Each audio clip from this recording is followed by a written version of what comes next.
Estimados alumnos, bienvenidos. Soy el doctor Javier Resina, jefe de trabajos prácticos de la segunda cátedra de Patología y Clínica Quirúrgica en la unidad docente asistencial del Hospital Nicolás Avellaneda. El tema que trataremos hoy será patología anal benigna. Si bien hay varias afecciones anales de las cuales se pudiera hablar, en esta clase solo vamos a destacar las principales entidades patológicas en orden de frecuencia y aparición. Estas son hemorroides, la fisura anal, el absceso perianal y las fístulas perianales. El conducto anal es considerado por los anastomistas como una extensión que va de la línea dentada hasta el margen anal.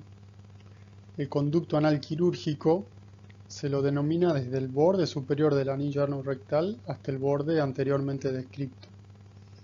En promedio tiene una longitud aproximada de 4 centímetros y al área perianal se la considera como de toda la piel que está comprendida en un radio de 5 centímetros desde el borde anal. El canal anal está cubierto por epitelios distintos según los diferentes niveles. Aproximadamente en la mitad del conducto hay un vestigio de lo que era la antigua membrana cloacal que se denomina la línea pectínea y que se halla a 2 centímetros del margen anal. El recto, al estrecharse cerca de la unión ano-rectal que hace que la mucosa se pliegue, origina las columnas de Morgani, que aproximadamente se encuentran en un número de 6 a 14 y están por encima de la línea dentada. En la base y entre estas se hallan las criptas, que son muy importantes, ya que ahí se originan los abscesos y la fístula. Bien, esta es una vista de lo que sería el piso pelviano y su musculatura en una posición proctológica. Podemos ver el esfínter interno, que es la continuación caudal de las fibras musculares circulares lisas del recto, que engrosadas rodean internamente al conducto anal. Ahí también está el músculo longitudinal conjunto, que a nivel del anillo ano-rectal, la capa longitudinal del recto se va a juntar con la fibra del elevador del ano y del haz puborectal, formando así el músculo longitudinal conjunto, que es el que transcurre entre ambos esfínteres. El esfínter externo, que es un cilindro elíptico de músculo esquelético y que rodea al conducto anal por fuera del esfínter interno. Y finalmente el músculo elevador, que forma parte del piso pélvico también, y sus tres haces que son muy importantes y los más tradicionales, que son el iliococcigio, el pubococcigio y el puborectal. Este último haz constituye, por su relación con el conducto anal, la porción más importante. También, como estructuras importantes de la anatomía, debemos mencionar la irrigación y la inervación. La irrigación proviene de las tres arterias, la hemorroidal superior, la media y la inferior. Vamos a hacer hincapié solamente en la hemorroidal inferior, que es rama terminal de la pudenda y que atraviesa el espacio isquio-rectal y penetra en el esfínter por debajo de la línea dentada, existiendo así gran comunicación.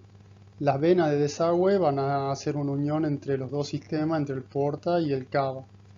Esto es ya que el plexo venoso superior conduce la sangre de retorno por medio de la hemorroidal superior, que no tiene válvulas y que drena por la mesentérica inferior en la vena porta. Por debajo del pecten, las venas hemorroidales inferiores drenan por medio de la ilíaca interna en la cava. Con respecto a la inervación del esfínter externo proviene del nervio rectal inferior, que es rama del pudendo, y la rama perineal del cuarto nervio sacro. El elevador del ano en su cara pélvica está inervado por las ramas del cuarto nervio sacro y en su cara inferior o perineal por el nervio rectal inferior y por ramas del pudendo. El esfínter interno es inervado por vía del simpático, que es motor, y del parasimpático, que es inhibidor. Esto a través de la misma ruta que sigue la inervación del recto inferior. A la hora de hacer el diagnóstico es muy importante realizar un buen examen proctológico. Este se realiza en una camilla, en una posición de decúbito lateral izquierdo, con la rodilla flexionada y con una buena luz focalizada. Esta posición se llama la posición de Sims. Se realiza de esta manera ya que la mayoría de los médicos usan la mano derecha para realizar el examen. El examen debe constar de un buen clima y una buena explicación previa para que el paciente se sienta cómodo. Con respecto a la inspección, esta debe ser con guantes de látex. Es una inspección pasiva a la cual le sigue una inspección activa, haciendo pujar o toser al paciente, lo que por ahí pone de manifiesto alguna protrusión por el canal o conducto anal. En la palpación vamos a tratar de identificar si es que existe alguna tumoración y si hay temperatura o cuál es su consistencia o movilidad. El tacto rectal, que es muy importante y se debe realizar a todos los pacientes, permite una evaluación objetiva de las lesiones que por ahí se escapan con la inspección externa.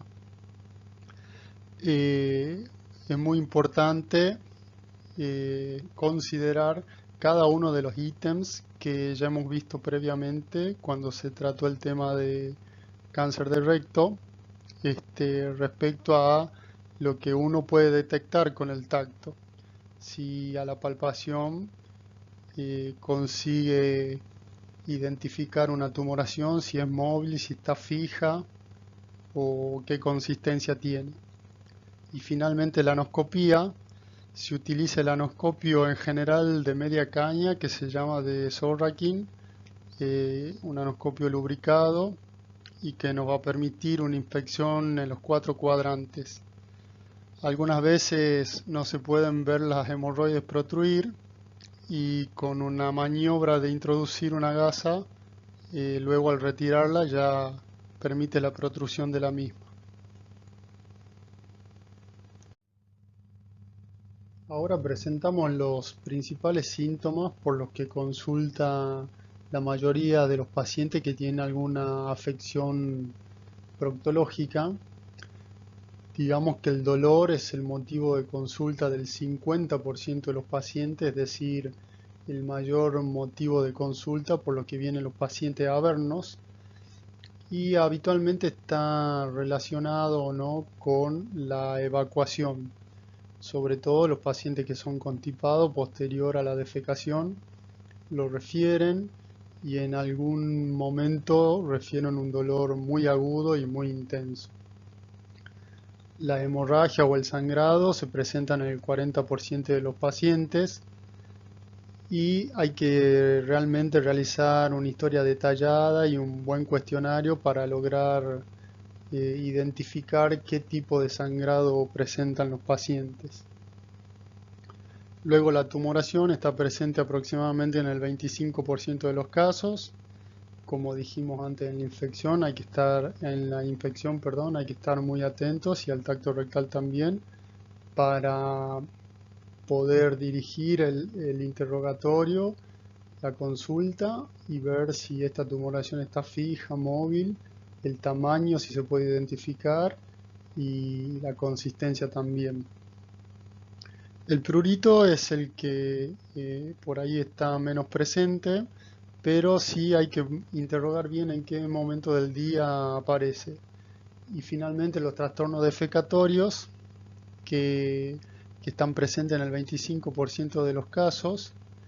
El pujo tenemos rectal nos hace pensar o la urgencia defecatoria en algún tipo de neoplasia o de enfermedad inflamatoria intestinal.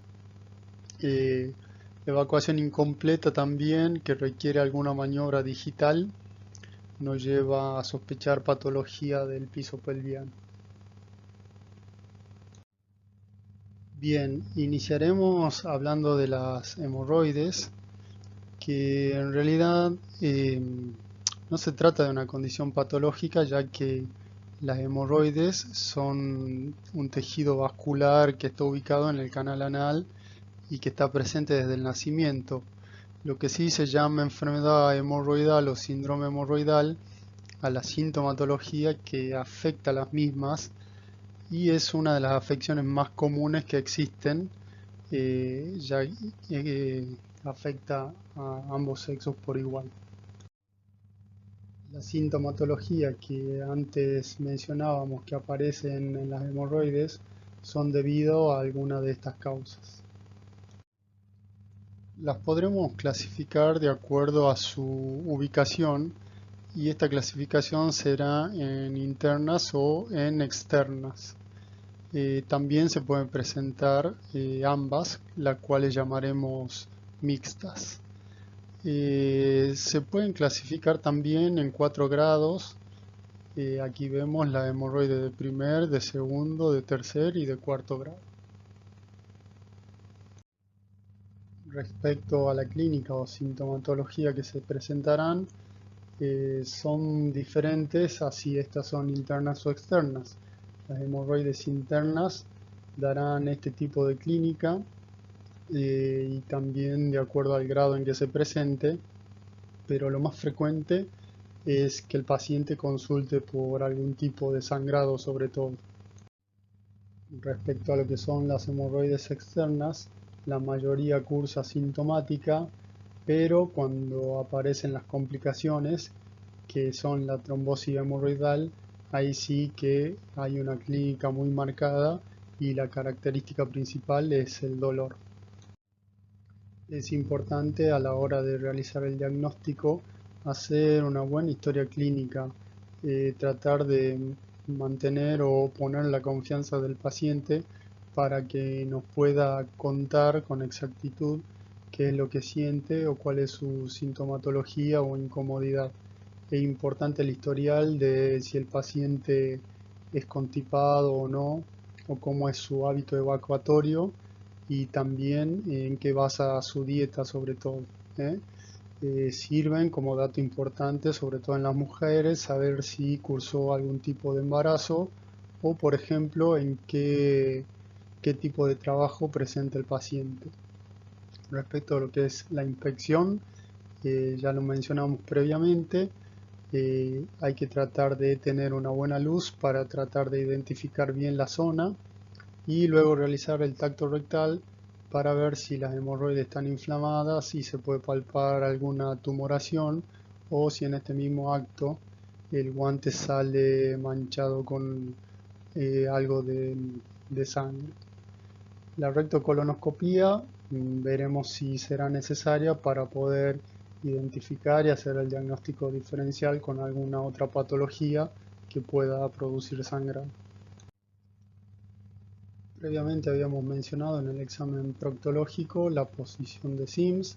También tenemos este tipo de posición que es la genupectoral y cómo se ubicarán los paquetes hemorroidales, ahora 1, 5 y 9. Otra posición en la que también se puede realizar el examen proctológico es la posición de litotomía, talla o ginecológica, o mismo también le llamamos posición proctológica, y es con la que solemos realizar la cirugía. Aquí los paquetes hemorroidales aparecerán ahora 3, 7 y 11. Una de las complicaciones que puede surgir de la patología hemorroidal interna es la trombosis. No es tan frecuente, sí que aparecen sobre todo en las hemorroides grandes que están prolapsadas y el principal signo característica es el dolor intenso que se presenta, ¿no? El paciente no nos deja ni siquiera acercarnos para hacer el tacto rectal. Algunas veces suele tener resolución espontánea ya que se produce el drenaje de por sí solo. Con respecto a la trombosis hemorroidal externa, esta sí que es más frecuente, se logra ver una masa perianal, eh, el dolor es autolimitado y ahí existe un sangrado cuando se produce la evacuación espontánea. El tratamiento sobre todo es tratar de reducir el riesgo vascular, ¿sí? Al prolapso no se lo reduce, es decir, no se intenta introducir la hemorroide, ya que también las hemorroides son externas. Se puede realizar sí una pequeña incisión para descomprimir e intentar que el coágulo sea retirado y así mejorarían los síntomas. Esta es una de las principales complicaciones y ya hablamos de una patología hemorroidal avanzada, donde vemos que hay un prolapso irreductible y lo que se llama la crisis hemorroidal, que cuenta con prolapso, compresión del pedículo vascular, éstasis, edema y trombosis, isquemia, necrosis, ulceración y sangrado. Este conjunto es una bomba que produce dolor y le produce gran irritabilidad al paciente. Esta es una pequeña guía de lo que vamos a intentar con el tratamiento para lograr que el paciente sienta un mejor confort y pueda reducir el prolapso o ya sea también la sintomatología disminuirla al máximo. En lo posible hay que tratar de calmar el dolor, reducir la inflamación y bueno, todo con medidas higiénico-dietéticas y tratamiento local. Pero en los casos extremos hay que realizar un tratamiento hospitalario endovenoso y luego evaluar si habrá que hacer un tratamiento quirúrgico diferido. Pero en primera instancia se trata de bajar la inflamación. Dentro del arsenal terapéutico quirúrgico que podemos usar para combatir la enfermedad hemorroidal, hay dos tipos, uno más invasivo y el otro menos invasivo. Recordemos que la cirugía para hemorroides suele tener un postoperatorio que no está, que produce gran disconfort, con lo cual sería bueno siempre intentar llegar en el grado 1 o 2 de las hemorroides a realizar un tratamiento local o con una cirugía menor, ya sea por una escleroterapia o con una ligadura con banda elástica, que es algo muy frecuente que hacemos. Y bueno, si no, luego ya tenemos a partir del grado 3 la opción de hacer una cirugía mayor o algún tipo de hemorroidectomía con alguna de las técnicas que aquí vemos, ya sean abiertas o cerradas. Según el grado de hemorroide que tengamos dentro de la clasificación, habitualmente la hemorroide grado 1 no nos llega a la consulta, pero si es que el paciente refiriera algún tipo de incomodidad, eh, diríamos que las medidas higiénico-dietéticas y la cirugía menor son el tratamiento indicado. Recordemos que la hemorroide grado 1 casi ni se ven, las grado 2 son las que aparecen y desaparecen por sí solas. En las grado 3 ya el paciente tiene que introducir el paquete hemorroidal y las grado 4 son las que el paciente no puede introducir la hemorroide hacia su lugar de origen. Entonces, en el grado 2-3 siempre se presenta la disyuntiva en si se realiza algún tipo de procedimiento leve o directamente se indica la cirugía. Eso también lo da un poco la experiencia, pero diríamos que si tenemos un hemorroide grado 2 podríamos intentar algún tipo de escleroterapia o de banding hemorroidal, y ya cuando la hemorroide está clasificada como grado 3, sí directamente intentar algún tipo de hemorroidectomía. Estos son algunos ejemplos de cómo tenemos la opción de tomar la cirugía menor. La ligadura con banda elástica es una banda donde a través de un dispositivo se la toma la hemorroide, se le introduce en ese conducto y se dispara una banda elástica, la cual va a hacer que la misma luego se necrose. También está el tratamiento por inyección y por escleroterapia, en donde el efecto es prácticamente el mismo. Ahora hablaremos de la fisura anal. Esta se define como una lesión longitudinal superficial que tiene bordes planos y fondo rojizo, y es semejante a una grieta. Se localiza habitualmente en la piel, que está modificada, y en el rafe posterior del ano. Principalmente aparecen en los pacientes que cursan o tienen estreñimiento o que han sufrido algún tipo de traumatismo anal o están con antecedentes de haber sido operados ya de hemorroides. Una cuestión muy importante que también hay que tener en cuenta a la hora de realizar el diagnóstico y en el interrogatorio del paciente es el estrés que se produce y que también nos va a dar una característica sintomatológica de lo que es la fisura. El síntoma principal y característico es el dolor durante y tras la defecación principalmente. Es intenso y persiste algunas veces hasta horas. Luego el sangrado también aparece tras la defecación y el paciente refiere que sobre todo cuando se limpia aparece el papel higiénico manchado.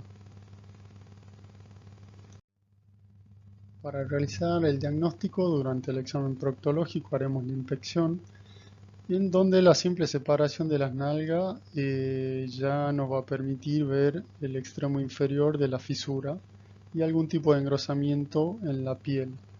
Habitualmente también puede estar invadido por un tipo de fibrosis que se denomina como hemorroide centinela. Algunas veces aparece también una infección secundaria con algún tipo de supuración. El tacto rectal va a ser muy difícil de lograr concretarlo por el intenso dolor que tienen los pacientes.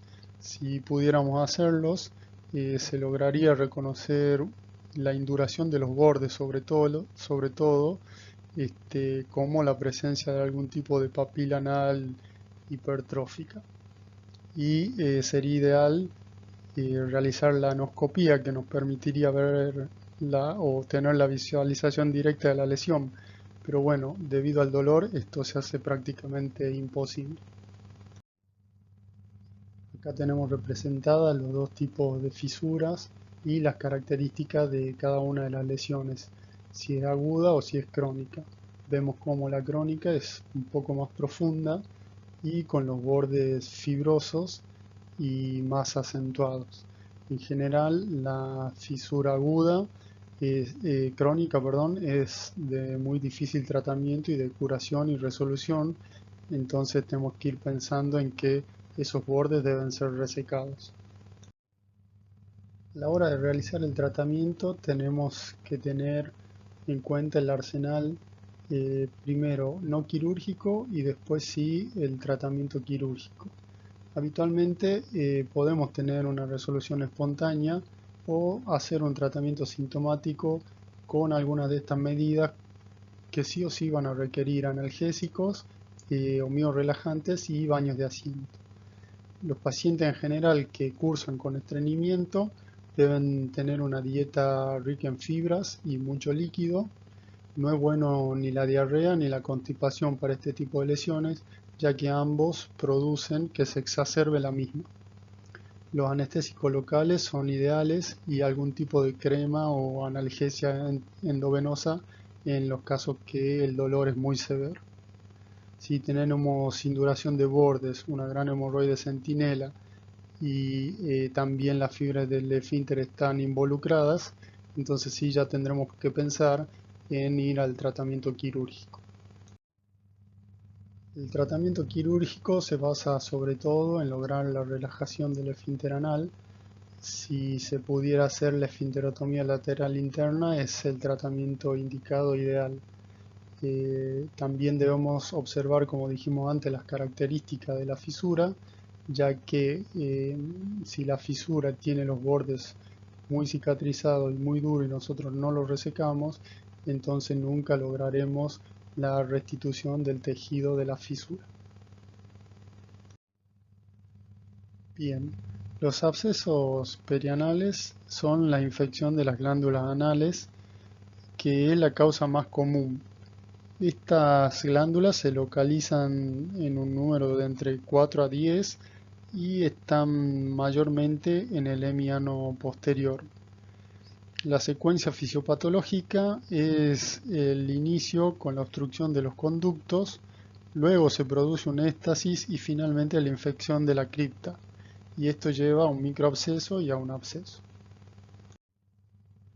Es importante reconocer cuál puede ser el origen de estos abscesos que se producen, ya que aproximadamente el 20% son secundarios a otras enfermedades y a traumatismo. En este caso debemos investigar sobre algún tipo de antecedente de diabetes, que es la patología relacionada más frecuente. La clasificación estará dada según la localización del absceso y esto también está indicado de acuerdo a la anatomía y a los diferentes espacios en los que se puedan localizar. Estos pueden ser de dos tipos, superficiales o profundos, y abarcar los distintos espacios: el perianal, el submucoso, el interesfinteriano, ya sea alto o bajo, y respecto a los profundos pueden ser pelvirrectales o isquiorrectales.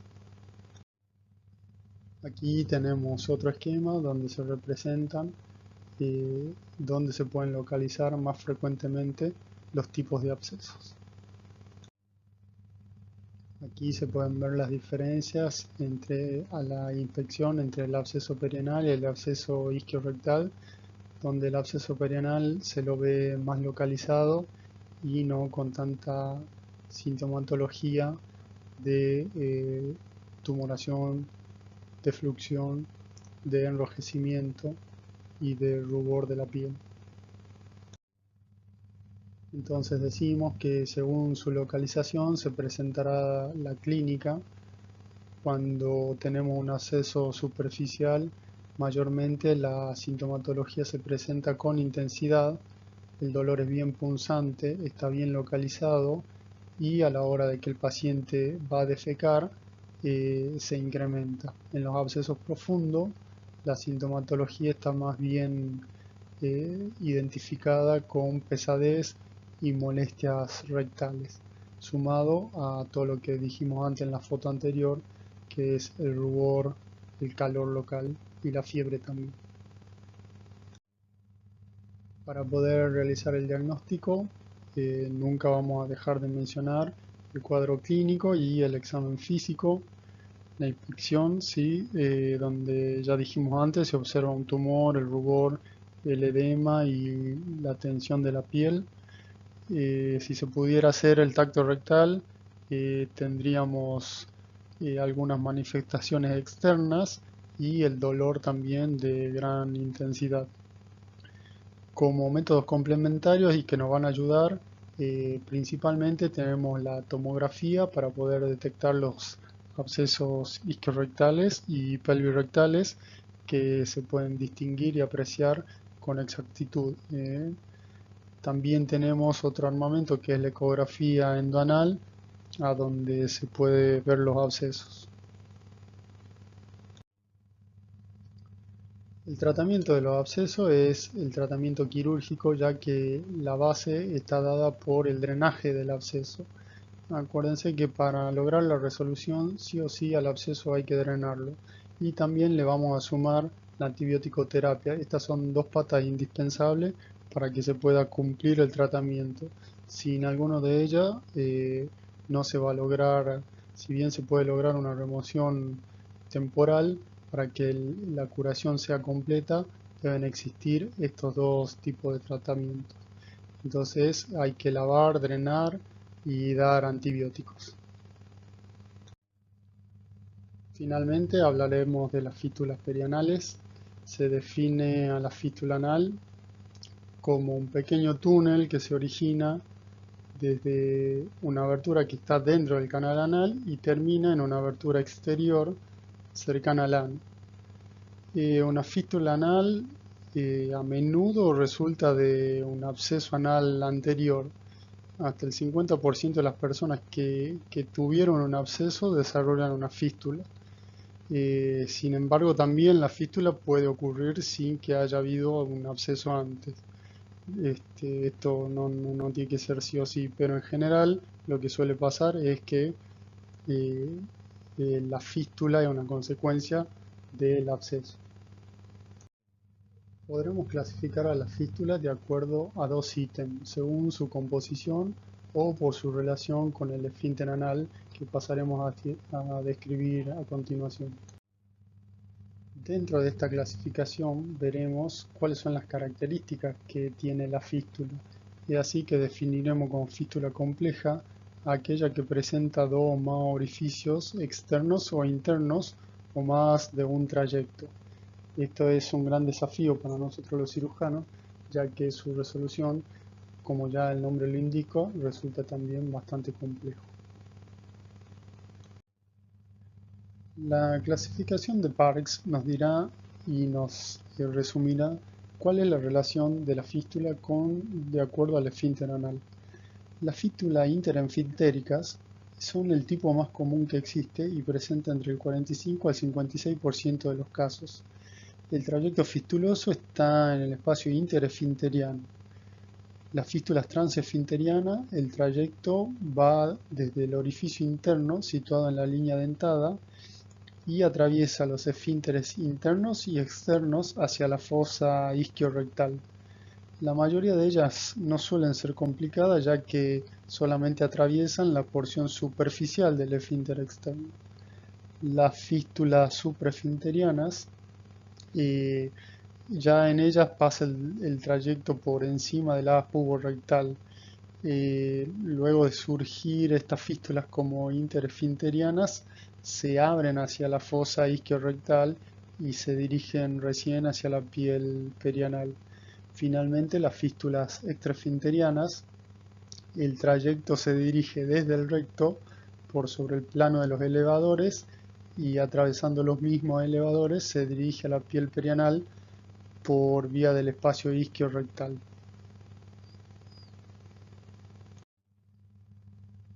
El diagnóstico de la fístula básicamente lo haremos con los síntomas y el antecedente de si hubo algún absceso previo, por la supuración también que se produce a través del trayecto fistuloso. Cuando uno hace la palpación puede palpar el trayecto como está indurado por su fibrosis y su cicatrización. Entonces, con el tacto rectal podremos lograr una aproximación a su recorrido. Habitualmente en las fístulas primarias no se requiere de un diagnóstico por imágenes, pero si ya tenemos o sospechamos de una fístula compleja o complicada, ahí sí que podremos pedir una fistulografía o una resonancia magnética nuclear o una endoscopía anorrectal. La regla de Gutzal nos sirve para predecir en qué forma van los trayectos desde el ano hasta la piel perianal. La misma dice que una fístula anterior tiene un trayecto radial, mientras que una posterior tiene un trayecto curvilíneo. Esta regla tiene más precisión en las fístulas anteriores. Los objetivos del tratamiento quirúrgico son la obliteración del orificio interno y los trayectos epitelizados asociados y tratar de conservar la función esfinteriana. Hay tres fundamentos básicos para el tratamiento. Uno, una buena identificación de la fístula y de su trayecto y de sus orificios en la medida de lo posible. Lo segundo es un buen drenaje de la infección y la resección completa del trayecto fistuloso si es que se pudiera, sin lesionar el aparato esfinteriano. Y finalmente un buen seguimiento de cerca para ver que la cicatrización por segunda desde la profundidad hasta la superficie sea la adecuada.